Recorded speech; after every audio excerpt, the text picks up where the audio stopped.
Et yo la team, comment ça va? Aujourd'hui, nouvelle vidéo, c'est pas une vidéo que je fais d'habitude. La vidéo sera en verticale et c'est le premier stand-up de ma vie. Donc c'est une sorte de rêve qui s'est accompli pour moi. Malheureusement, la fin n'a pas été filmée non plus, il manque un petit bout. Mais bon voilà, c'est quand même 7 minutes de plaisir. Alors j'espère vraiment que ce premier stand-up vous plaira. Je pense à l'avenir continuer les stand-up et essayer d'en filmer de temps en temps, en mettre sur YouTube et TikTok, Insta. Donc j'espère vraiment que ce premier sketch vous plaira. Et surtout qu'il a une histoire très particulière parce que c'est quelque chose qui m'est vraiment arrivé cet été, où de base c'était vraiment pas drôle, et j'ai réussi à en faire quelque chose de vraiment très drôle. J'arrive maintenant à en rire, et c'est ça qui est vraiment beau. Donc je vous laisse tout de suite avec les images, et abonnez-vous.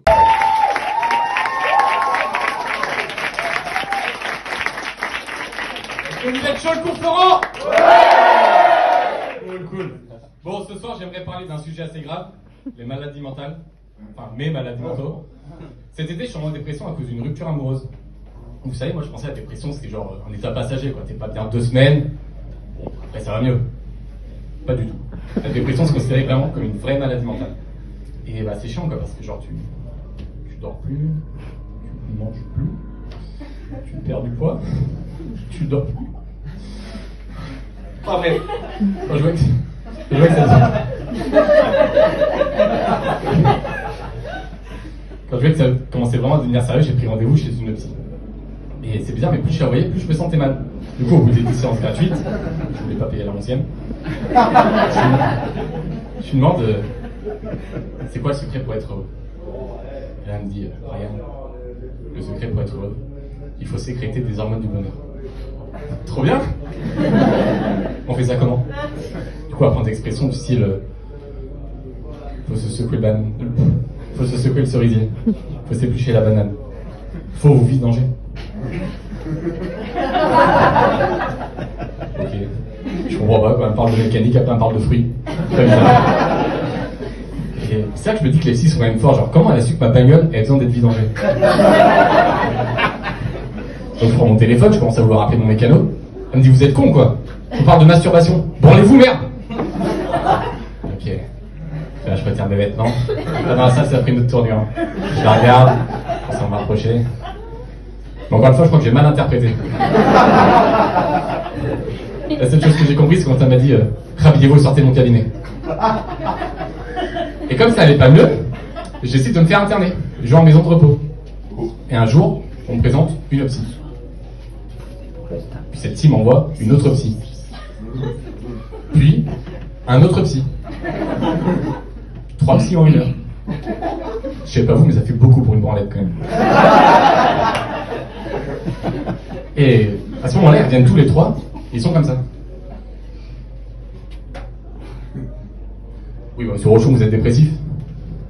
Oui, bah merci connard, ça je le savais, c'est pour ça que je suis là. Et après, ils sont comme ça, genre ils se concertent à 3.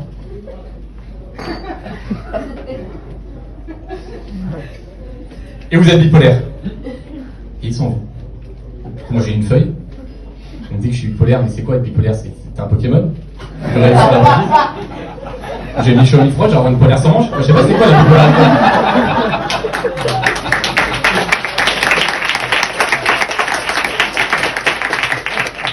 Bon, je pensais pas sur celle-là, merci. Et du coup ils s'en vont, et je prends connaissance de la feuille, et je vois que je suis rangé dans des catégories.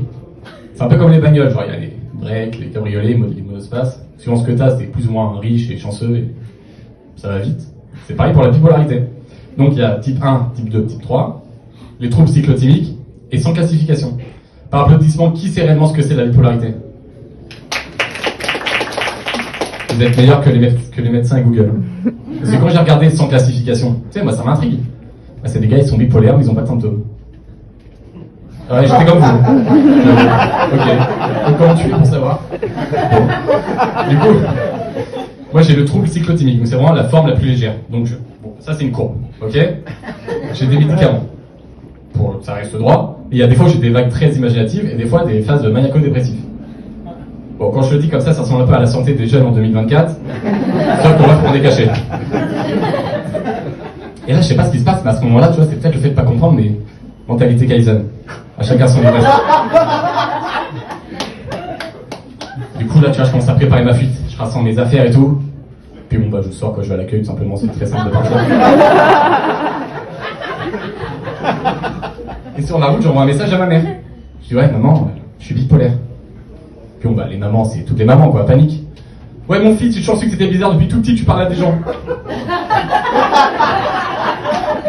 Ouais, ma mère, est schizophrène et bipolaire. Et du coup, je parle pas comme ça de ma mère. Donc, moi, je rentre dans le jeu. Je dis à ma mère, c'est même pire que ça. La maladie ronge mon cerveau. Bientôt, je serai un légume. J'ai pas prévenu ma mère que je partais de la maison de repos. Tu vois, je laisse mon téléphone et tout. Une semaine après, je demande à un de mes potes de m'emmener chez moi. J'arrive vers ma daronne comme ça.